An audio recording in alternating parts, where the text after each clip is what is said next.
This is a fantastic episode with Ian O'Keefe. I use the term longtime friend and colleague often. I get called out for it. Ian, however, is certainly one of those people who is a longtime friend and colleague, and he's helped me in my career. And I'd loved to learn new things about his story, his affinity for music, and growing up in New Jersey, and how the idea of creating has led him to productize people analytics solutions so they can be sustainable and lasting. A lot of other great anecdotes in his story of his not only young life, but what he hopes and believes about the future. So, thank you for being here. I hope you enjoy the episode. And if you would, please click subscribe as we have new episodes coming out weekly, if not more frequently. So, again, thank you for being here and enjoy. Hi, welcome back. I'm here with Ian O'Keefe. Ian, how you doing, my Al, friend? great to see you, man. Thanks for having me. Of course.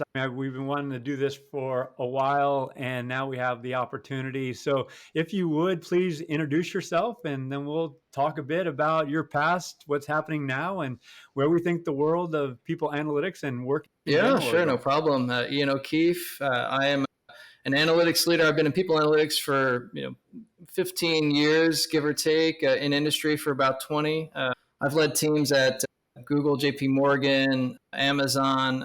I'm also now working with venture capital startup funds through Sempervirens and doing a little bit of nonprofit advisory work as well.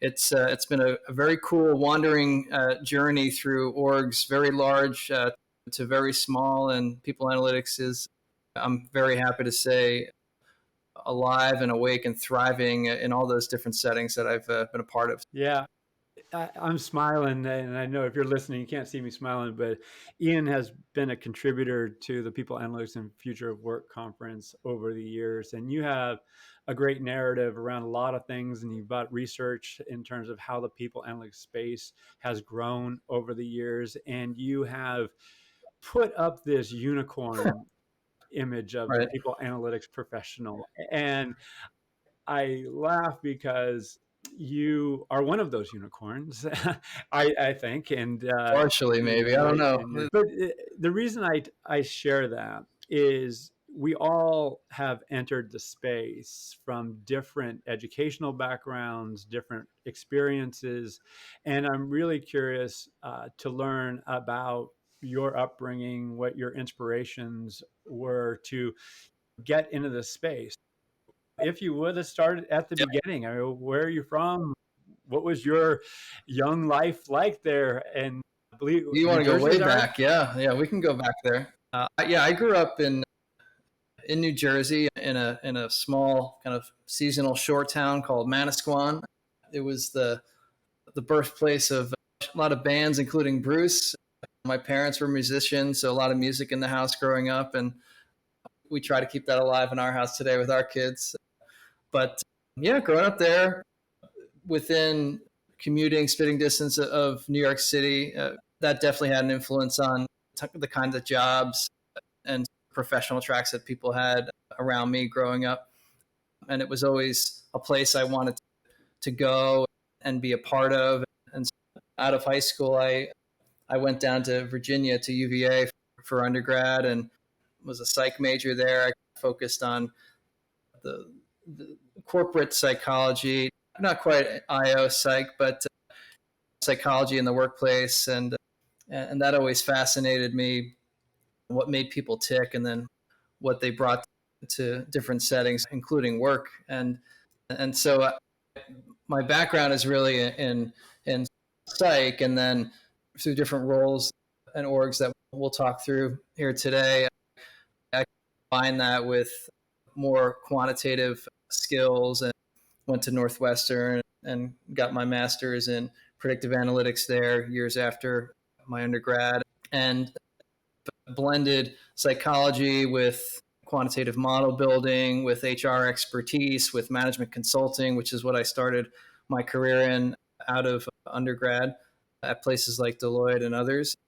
And those skill sets and experiences are I think all useful for people analytics, having the quant chops, an appreciation for psychology, decision making, and motivations and teams leadership, having expertise there, knowing how to frame and solve problems as a management consultant, and understanding technology throughout all that is among other things really important, I think, for people analytics professionals. And I couldn't have told you at the time in each of those different experiences that it was leading towards a career in people analytics, but I think a lot of my peers couldn't have told you that either, because none of us knew what it was up until not too long ago, and our backgrounds just led us there. And I think that's a big part of the appeal of the space, is that so many different backgrounds and paths lead to this space, and it's evolving still, and I think that's really exciting, to your point. Given what you shared, again, I have this smile because when you talk about psychology, we talk about quantitative analysis, we talk about technology, and obviously Yep. AI is prominent in the news, and it deservedly is disrupting not only people analytics and how we gather and analyze data, but the very nature of work itself. I'll just go straight to a pointed question that if I'm listening to you, I want to know. What do you think the future of people analytics is? And if you want to answer the second question first, by all means, what do you think the future of work is going to look like given the proliferation of data analytics and Yeah. AI? The past few years and the past few decades, and especially in the past few years, there's been a massive reduction in the amount of cost associated with large scale computation, infrastructure, storage, compute. That's all become a lot more available, a lot more accessible, and a lot less costly. So I think those were barriers historically that were relegated price wise and expertise wise to fewer than they are now. I think that all opens up the aperture for many to get into the space and to think more creatively about the kinds of products and applications of analytics, given the infrastructure that this kind of work tends to ride upon. Data and the proliferation of it in the workplace by people is enormous. And you've heard me say it before, Al. I think that the data that people analytics professionals have historically used and done amazing work with, teams that I've led included, tends to come from data producing systems that are within the scope of HR, let's say, and increasingly outside of the scope of HR when you think about different collaboration systems, Slack and Teams and other types of collab systems. But with AI, let's just start there. AI and ML, like we've had AI and ML in the workplace and in our lives for a long time. I think HR has started to, in the past 10, 15 years, get really professionalized, maybe is the right word, and has moved along the maturity curve when it comes to the productizing machine learning models and putting models into production systems with product integrations. Generative AI, the ability for a machine to create new content that hasn't been created before by being trained on massive amounts of data preceding it, like in the case of large language models, just in the past couple of years, and really in large part the past 18 months, ChatGPT kind of stole the show. But there's 150, there's hundreds of LLMs out there now, and they've been with us for a long time. The appreciation for what they can do to generate new content in pretty much any contextual setting it's a game changer. And I think from, least of all from me, but like you hear Jan LeCun and you hear Swami at Amazon talk about it, and you hear Sundar at Google talk about it. And it's really one of those seminal moments, I think, in the history of tech, not to overstate it, where where we'll look back in 10, 15, 20 years and look at this moment where generative AI really received massive investments, massive infusions of creativity and innovation and risk taking by lots of different professionals and firms in all different sectors. And that will change our lives really, but also the workplace in ways that I don't think we've yet to fully imagine yet. But the use cases in the HR space are, there's many of them. I think HR operations, management, leadership, training, ER, recruiting. There really isn't a space that couldn't benefit from minimally the automation and co-piloting by generative AI of transactional tasks in each of those spaces. So I'll pause there because we could go all day on this one. Your perspective on this is uniquely valuable. You've had impactful leadership roles at Google, JP Morgan Chase, recently at Amazon.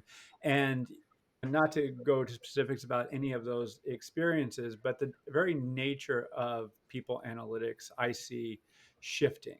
And also the adoption of AI as it continues, it's going to, and this is echoing what Sam Altman has said repeatedly, and there was an Yep. article just today that reinforced his position on this, is that this is going to not only disrupt jobs, it's going to eliminate certain jobs. And those people who know how to work with AI are going to have a competitive advantage over those who are not embracing AI, and specifically generative AI and the value it can bring. So given your lens, given the way you view the world as a historical people analytics leader, which its essential premise is to bring insight to the fore at different levels in an organization so Yep. leaders and managers can make better decisions. Where do you think we're heading? And I'll be specific. If I'm a chief talent officer, or I'm sorry, a CHRO or a head of talent, should I be prioritizing the adoption of generative AI to capture and disseminate insight across the organization, or am I in a wait and see moment? What are your I thoughts? think HR orgs and chief people officers, if they haven't already, definitely should start to ask that question of what is our GAI strategy, and if that's a sort of a piggyback question on perhaps a larger question that's been asked at the organization overall, then I think that's you've got the benefit of the org having breaking that ice for you. But I think that this question, it's not going away. I don't think it's a fad. Look at the data, look at the research, look at the amount of companies, investments, and frankly progress that's being made on these models that are getting better and better at doing lots of different types of tasks that we previously thought were relegated to humans.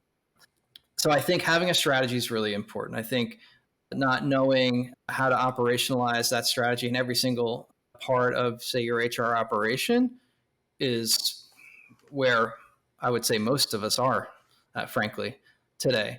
Those use cases that are germane to your HR operation, whether they're highly repetitive, potentially automatable tasks that ride on, in the case of like LLMs, let's just talk about that ride on lots and lots of content, language, material. These use cases should be considered, right? I wouldn't put a certain function under the spotlight at the expense of another right now, but I think there are in any org use cases where generative AI can really benefit and take the I'd say that maybe some of the pain and some of the tediousness is the word I'm looking for out of transactional manual activities and create more room for kind of more productive, more innovative things. And I would also say it's not an all or nothing. Will GAI replace all recruiters or all ER professionals or all HR service operations and service professionals or all trainers? I think the answer is no, if you want to just talk in absolute terms. But I think the answer is definitely yes to some activities that I would Right. envision most professionals would perhaps be delighted to give up. I think more in terms of like it co-piloting rather than replacing jobs outright, but augmenting what humans do and take a lot of time to do to unlock more capacity to unlock the creative endeavors and innovation and productivity of people is how I like to think about it. I'm not one of those doomsdayers that will the robots are coming for your jobs and that's that. I think differently about that. Yeah, well, likewise. And based on what you shared, I'm curious your thoughts about how people analytics plays a role. At the outset, you said you have to have a generative AI strategy. Then it invites the question, if I'm a CHRO, I haven't grown up having a data analytics or AI background, and I'm going to have to entrust people on my team, whether they be in HR or outside of HR, to help formulate that strategy. Many are identifying the people analytics leader to say, okay, that is the individual and group who's going to take charge of this.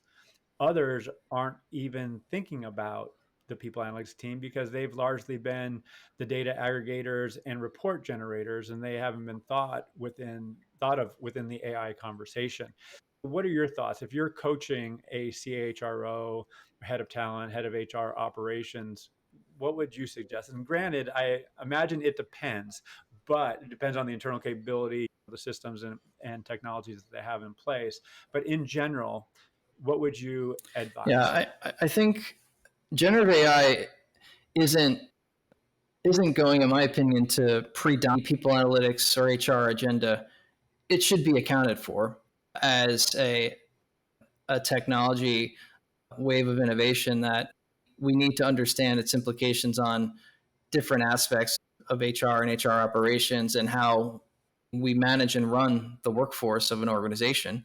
Just like X years ago, you would have been left out in the cold if you didn't have an opinion on how the this emerging thing called, cloud computing and cloud storage is changing the way that you think about your IT infrastructure and your data handling and provisioning. Like that's not something that's emerging now. That's something that's known and in place. And so I think this is definitely emerging. It's early days, and we have to understand in its most basic forms. Like if you think about the application of something, when we think generative AI, we think ChatGPT and large language models, for instance. So the applications of that within in kind of small testable use cases within an organization, just as you would if you're early or not yet up to speed on model building and using ML methods and building models and deploying models and integrating that with different products and dashboards and kind of customer facing data artifacts in your org. What are the use cases that you want to prioritize your first instance of doing that? And by extension, what are the areas of focus that are most pressing and the biggest problems that you have to solve? That might be a good application for which to solve for it. I think generative AI is no different in that respect. And what is different is understanding what it is good at doing and what it's not good at doing as far as we know right now. ChatGPT makes some really silly mistakes. I was just on a webcast today that was done by HiredScore. Ernest Dang and his teammate were on there talking through ChatGPT and just their impressions of large language model evolution. And one example of where ChatGPT makes is good and bad, it was in talent acquisition as a use case, and they put forward a very simple, like 3 bullet point resume of a data scientist whose name was, I think, David. And then they asked ChatGPT to give me a summary of David's qualifications for the role, and ChatGPT did that beautifully. Then they put forward another resume which was identical, except the name was changed to something else, Daniel or something. Identical. And ChatGPT summarized that resume slightly different, but more or less the same. And it's like, okay, just a different flavor of the same. And then the question was, who do you think we should hire? Which one should we choose? And that's when ChatGPT started making things up about both of them that weren't on the resume. If you want someone with more systems integration experience, I would go with David. Whereas someone that has actually this experience in a financial services setting, you go with Daniel. It wasn't on the resume. Not at all. It was just complete hallucination. And you might say, maybe whoever was first in whoever applied first, maybe we should talk to first, or just be random about it. But it was funny how it clearly just totally made it up on the spot, had no basis for that. And two things occurred to me there. It's one, that tell me about a hallucination or just something that's completely made up generatively that doesn't make any sense and would need a human to sniff that out. That so you need humans in the loop. And then secondly, it's not that good at reasoning yet, and maybe asking you a clarifying question and having a discussion like a human being would. It knows more that's been published and it can synthesize more than humans probably can. But if you get pushy with it and you start to, I want you to tell me something that maybe you don't know the answer to, maybe not unlike a human, it'll make it up. But if you take it as absolute truth, you're obviously doing yourself a disservice. At any rate, taking in massive amounts of information, reading an entire manual or policy guide or operations guide, and understanding down to the letter and the page what exactly is our procedure for doing X, Y, and Z. In this circumstance, how would you advise our application of policy X, Y, Z? Take it with a grain of salt and have a human in the loop. Just like ML years ago, it's not a panacea, I guess, is the moral of that story. I think just understanding what it doesn't do, let's get real about it. It's early days. Let's pick a use case that's small and go fast on that and scale it and learn and see what we can do, is where my orientation points would be. My key takeaways from that is that Chat GPT are taking psychedelics.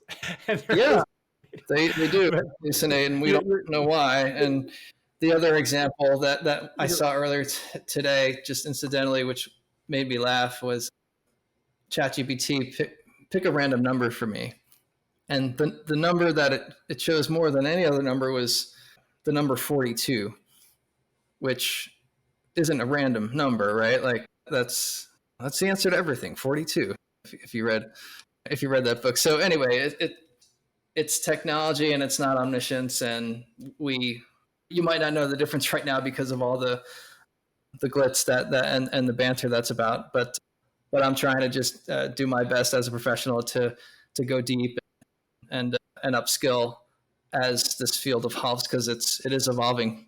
That particular part of it's evolving really quickly. So yeah, absolutely. And of course, we can talk about the legal risks of applying AI in certain selection right. processes, as you just highlighted with HiredScore. It's also the case, going back, not going down that path, at least not yet, is who within HR is going to be able to stay up to date on all the innovations that are happening that are leveraging ChatGPT and large language models in general. And Yeah. so it could be the people analytics professional, as we just talked about. Then it invites the question, do they have the capacity to remain not only educated buyers of technology, but to implement, maintain, and enhance over time? So there might be an irony here, is that we might actually have to grow that capability in terms of number of hires to ensure that we are selecting technologies wisely, that we're implementing and realizing the core value propositions, that we're not compromising, legally or ethically or otherwise. So going back to coaching an HR leader, would you say, hey, you either need to hire somebody to ensure all these things happen, or potentially even partner with a consultancy. But to not do it, I don't see that as an option. What are your I thoughts agree there? with the last thing you said more than anything. To do it, to not do it is not an option. So I think let's start there. And who should do that? The bad answer is it will probably depend on the org that you're in and the capabilities of the HR function and the capabilities of the broader kind of enterprise analytic function or enterprise technology team. So I think this conversation is happening around the enterprise, not just within HR as a domain. And I think that given the newness of it, the speed of progress and evolution in the space, it would be unwise to tap person X as the person. You're just going to know all that and just inform all of us. I think understanding organizational approaches to this and leaning on partners throughout the org to do that is going to be important. I think people analytics leaders are very skilled and proficient in different domains, such as technology, such as analytics, such as understanding like where legal and compliance would come into play, and identifying when and where and who to call in to what conversations. I think is a skill that good people analytics leaders have, and how to use that skill to help play call and collaborate and coordinate around the responsible use of this new generative AI technology in the people space is one that I don't think any one person is going to make alone that call. They're not. I want to build off a couple of things that you said in there. And number one, yeah, just not being an HR challenge. There's this overlap now that has been gaining momentum over the last 5 years in particular, and that's somewhat a random duration, but certainly during the pandemic, where we have HR tech evolving into work tech, we have operational work tech evolving into HR tech, collecting data. So, that then screams, what is the governance model? The idea that we have these functional silos, I do not imagine we're going to wave a wand and everything's going to get broken down, or even if it should get broken down, because there's certain reasons why these have existed in the first place. So my pointed question are just twofold. Number one, people analytics or HR in general, being in the work tech decisions to understand how that data can and should be used or Yep. not used. And also related to that, the governance models on technology selection and adoption and prioritization and budgeting. HR historically has been a laggard insofar as that, okay, this decision was made and people analytics and HR have to deal with it. And I would think, at least this is what I'm seeing in certain organizations, that HR and people analytics more specifically are actually in the selection discussions. So they can then have a voice and influence how that data are used downstream. So again, people analytics and HR in the work tech discussion and the surrounding governance. What are your Yeah. thoughts there? I think HR and representatives of HR, people analytics professionals being those representatives are A, necessary and B, helpful for orgs as they go through technology selection processes and they think about the enterprise wide data model and how this technology or this stack or this infrastructure design is going to help us all be better at harvesting insights for our customers and for our employees. Once you enter into the employee space and you look internally as employees and managers being your customers, HR's got to be there. And I think to your earlier point, Al, HR hasn't always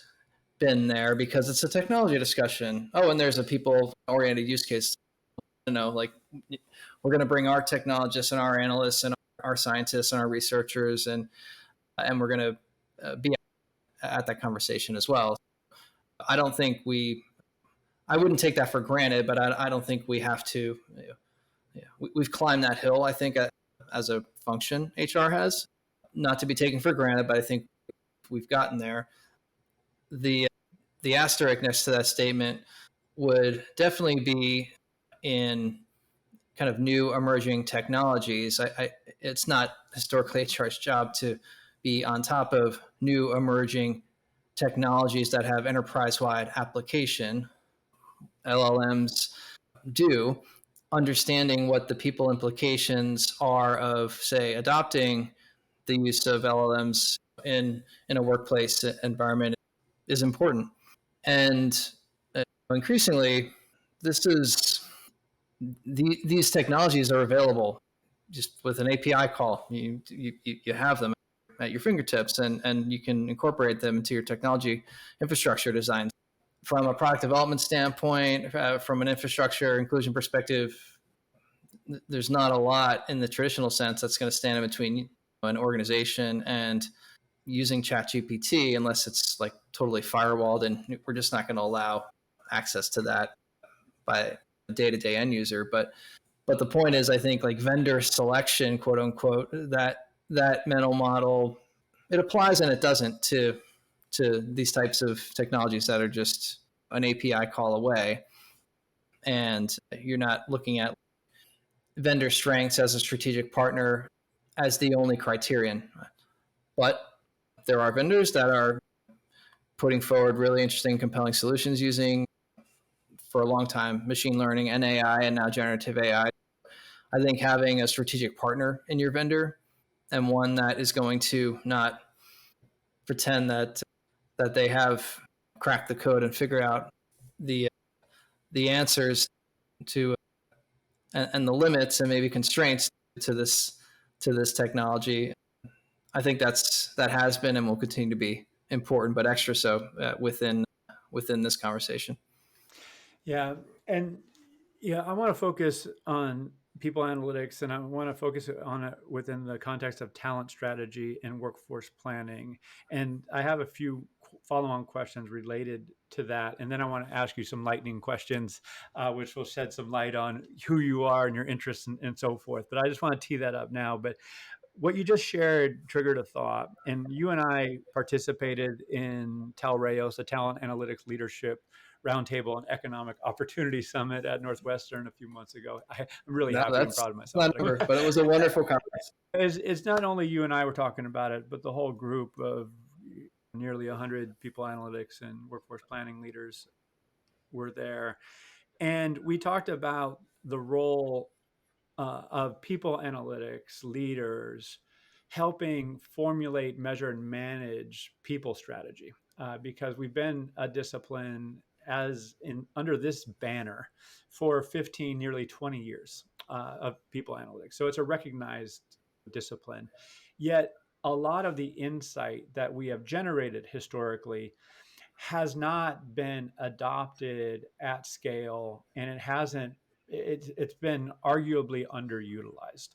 The pointed question, as we evolve as a people analytics discipline, it's way more than just dashboards and reports and doing analysis, aka a research project on a certain topic at a certain point in time.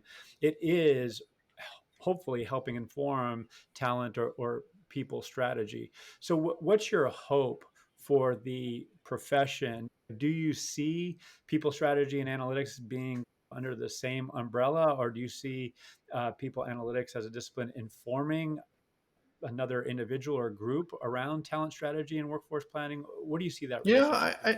it's an awesome question.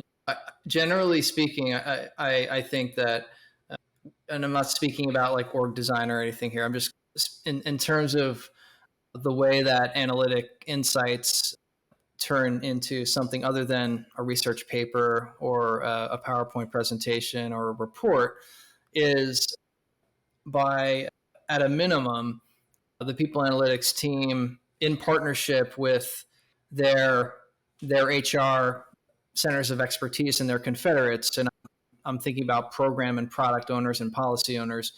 If you are answering a question out of interest, that is the bare minimum that you can do. If you answer the question and you're doing so with intentionality of what will you currently, if you know the answer to this question, you've heard me say this so many times, Do we think the answer to this question really could inform a material change in this program or the way we run that product or process or policy or procedure? Like something material needs to change to encase all the goodness that we just learned in this insight and benefit from it. And then you can measure the uptake of that new process or policy. Or so that's where I think you start to create that that flywheel effect in a closed loop. You have to make a change based on the insight, and the change that you've heard me talk about more recently is on the product side. So embedding insights and recommendations and nudges in production with production integrations in your products, whether they're in-house designed and maintained products or third-party hosted products. That's where you catch people in the flow of their work, and you embed that suggestion, pause moment, nudge, recommendation in the right point of the user experience, and you work with your design team to make sure that that's intuitive and helpful to scale the effect of your insights. I think back to your question, like where this goes, like minimally, if as a people analytics professional, you're not pressing your partner teams and your leadership to consider what we're going to materially do differently to a policy, process, procedure, program, like you've got to do that. That often prioritizes up or down certain initiatives right away. Taking things further and building out those embedments, whether it's product integrations or mechanism design or new process, re-engineered processes. That's extra lifting beyond the analytics team, but that would bleed into like your HR operations and effectiveness agenda. And if your overall strategy, to your other question, is to making it up, improve the efficiency of our HR organization, the productivity of it, and the customer satisfaction of our internal workforce, you would obviously index your projects and your studies and your insights generation down those alleyways, and you know what programs and processes and policies that in turn you would affect to and measure to be more efficient. Hopefully that answers your question. But It answers me. What I take away there is there needs to be a systematic, thoughtful approach to utilizing the insight that's generated. In other words, if you commission somebody to generate insight for the sake of yeah, what, who's the audience for it? How do you take appropriate action? If that is done, then the business yeah, case is there for doing totally, more. For me, as this, you mentioned earlier, and this has been your experience, you've worked with large enterprises, and you mentioned the access to these tools is an API key away in many cases. And so for mid-sized companies, for example, which might not have people analytics teams, yet they can still generate insight to help formulate their people or talent strategies. What's your yeah. coaching to them? Standalone independent people analytics teams are, relatively speaking, not a cheap endeavor compared to other backgrounds and skill sets that you find in the HR function. I would personally say I think the upside of investing in that, you're going to get multi-X return on that investment. But just apples to apples, like a standalone team is it is it is a commitment, right? And so the mid-size orgs and smaller orgs that are looking to commit down that path, but maybe not so much so that they have a standalone team with all the component parts, which I'll talk about in a minute. I see in the market teams combining analytics with HR tech or analytics and HR operations. And so there's leadership roles that are bundled in that way because the org has thought deeply about it and decided that we want to commit to the analytics agenda. It's really tied into the changes that are happening within our kind of technology space, and that has to sync up with how we think about our HR operations or all of our programs that might be bundled in as well. So people like analytics plus and strategy or ops and tech, different combinations depending on the circumstance of the org. I think you can think about your org design that way. And if there are a couple different components, domains of HR that need to be comprehensively tied together with an analytic and technology thesis, so to speak, that's where you can think about making that type of analytic investment because you're already making a technology and an operations investment, or you don't have an HR function to begin with. I think that's where you can incubate and grow that analytic capability and have a very kind of short and direct line into the material implications to your tech stack or your operational workflows or your programs. The other thing too, the borrowing and sort of the knowledge sharing and collaboration that orgs that are smaller can have, HR teams can have with their corresponding enterprise analytic teams, or there's a team of data scientists that are enterprise wide.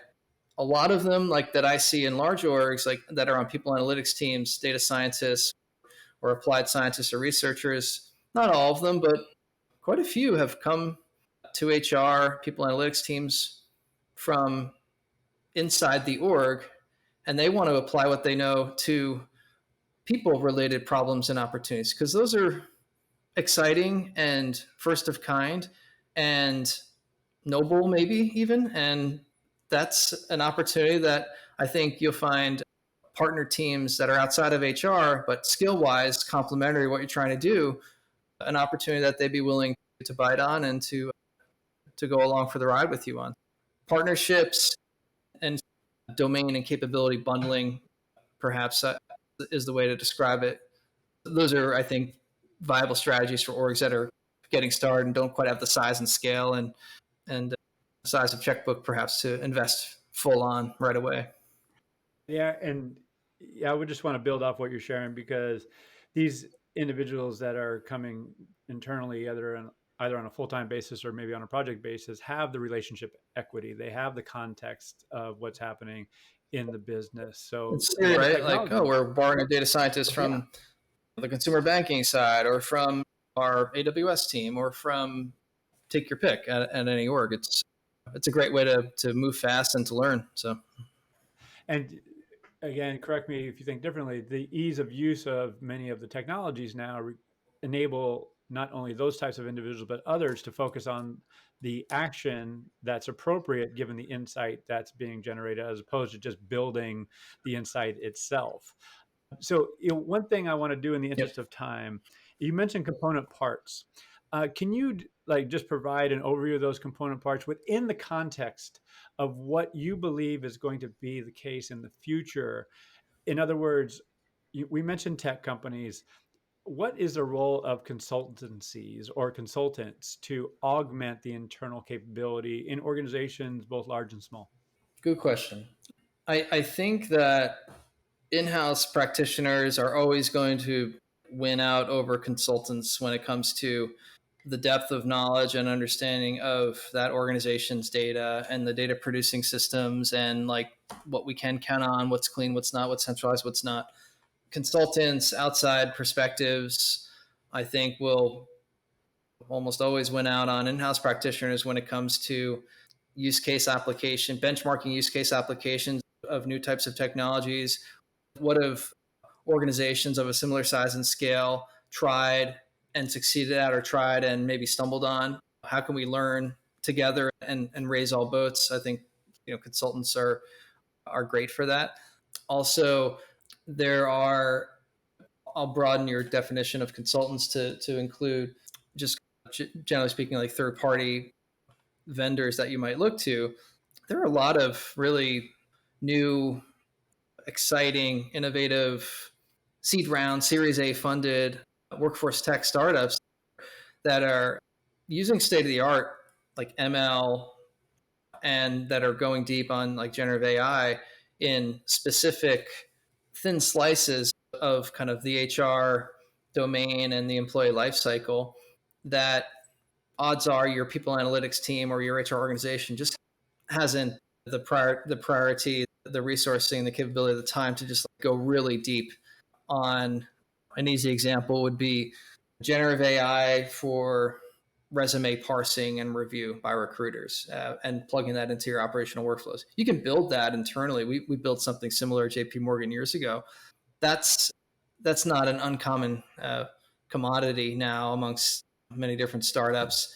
But when you think about ML and AI applied to identification and and the scaffolding and architecture of skills and skills taxonomies and how that fits into your current job architecture, there's startups that do that quite well. How you think about training, leadership development, take your pick. So I think where you want to buy and build is it's an important conversation, and it's a relative one compared to what your in-house teams are in a position to deliver on or not.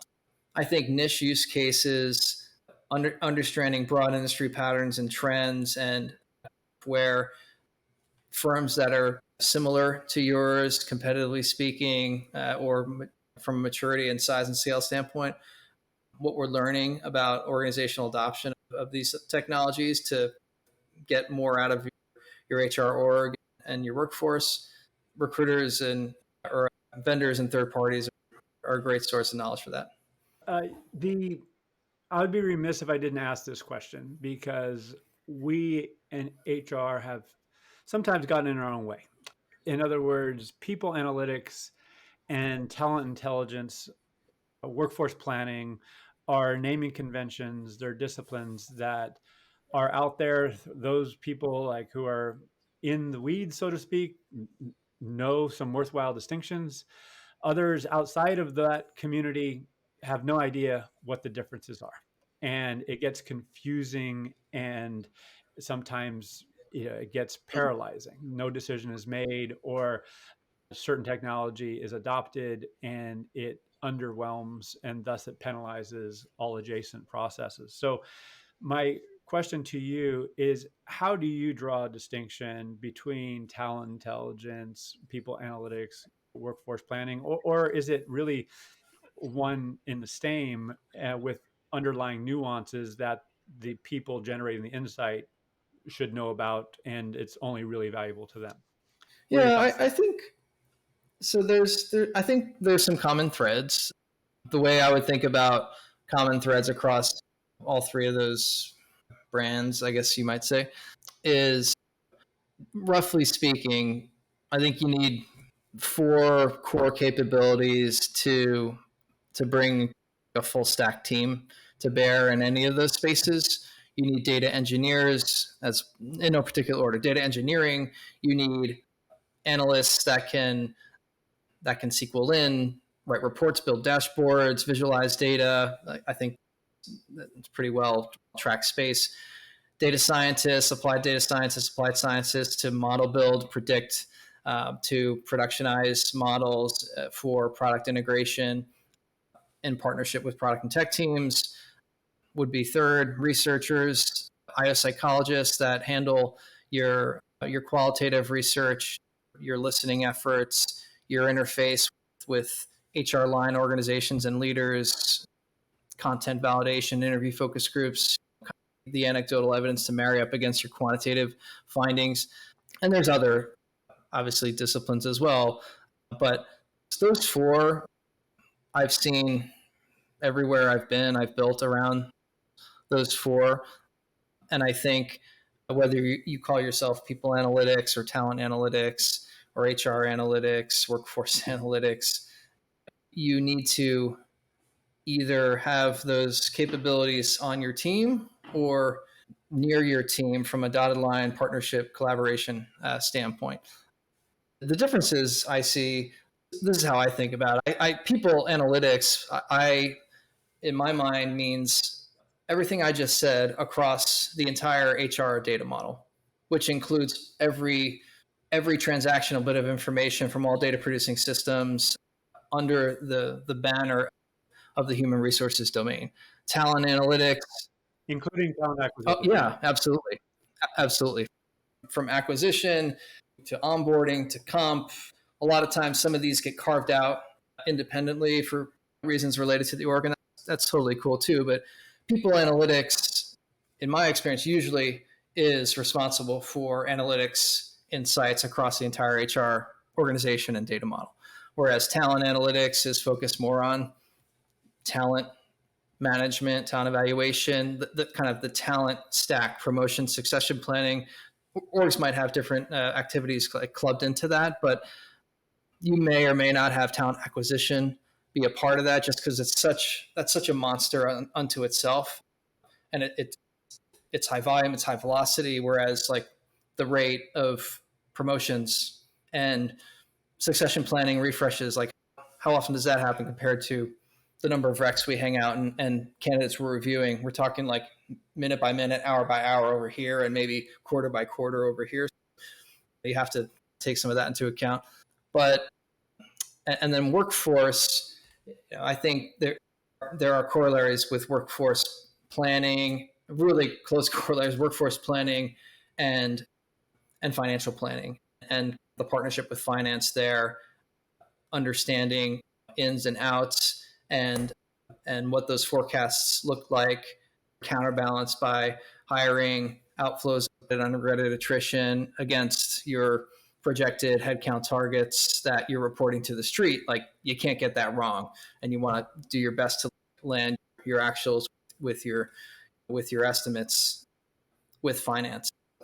I think capacity management and planning, those are more of the applications on like the workforce planning side of it. And yeah, those are how I think of some of those variations. Super valuable distinctions there. So thank you for that. I want to give you a chance to wrap up and have some closing comments, but before, I'd like to ask you these rapid fire questions. Are you ready? Yeah, I'm ready, man. Let's do it. All right. Favorite genre of music? Lately, it's oddly enough bluegrass, and Billy Strings is like completely lighting me up with his guitar. But I like 80s rock, but bluegrass is on my screen now. But I would have to go with like 80s rock. Let's just say that. All right. Hey, it's summer, weather's good, so bluegrass I is just love the guitar. I totally love okay. his versatility on the guitar. It's amazing. 80s rock, though. That's my answer. That's my answer. All right, sounds good. Who do you learn from? Who are your inspirations? It could be for years ago or I currently. learn every day from my wife, Michelle, about myself and about my relationships with everyone around me through her honesty and coaching with me, if I could use those words. I learn from my peers as well, of which, Al, I would proudly call you one. But I like to think that I'm constantly in learning mode, and where I get my different learnings from, I don't try to draw too hard a boundary around that. I just want to be open to anything. Outstanding. Thank you for sharing that, and thanks for the kind words. And it's certainly shared. What do you do for fun?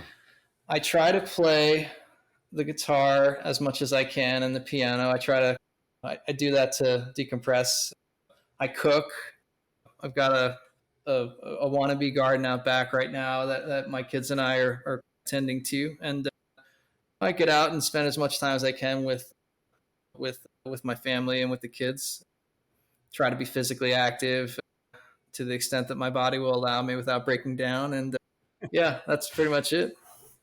Fantastic. Your hopes for the future. You mentioned your kids, and what type of work environment do you hope they walk into, and specifically, what's your hope to influence that type of work? Yeah, my hope would be that they walk into a work environment that's highly curious, that's highly innovative, that's respectful, that over indexes on integrity and respect and humility.